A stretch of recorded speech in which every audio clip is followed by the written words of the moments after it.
Breaking news अवां सां share कंदासीं। हैदराबाद का सिंध पब्लिक सर्विस कमीशन जी 2020 जे इम्तिहान जे नतीजनि में हेराफेरी साम्हूं आई आहे। जांच लाइ 9 अमलदारनि के नोटिस मोकिलिया विया आहिनि।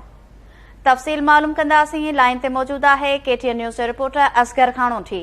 जी असगर, छा तफ़सील आहिनि?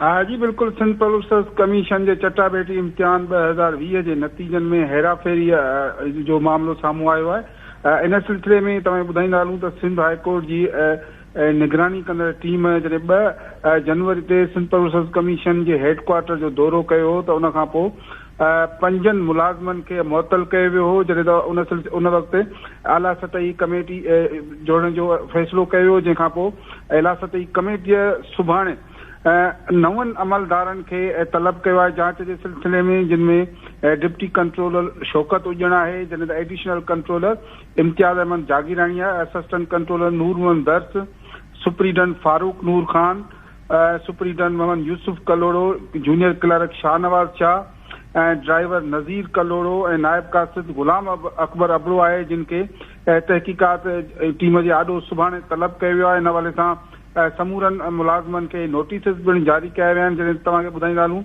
त 2 जनवरी ते सिंध हाईकोर्ट जे निगरानी कंदड़ टीम जेका 2020 जे नतीजनि जी निगरानी करे रही आहे।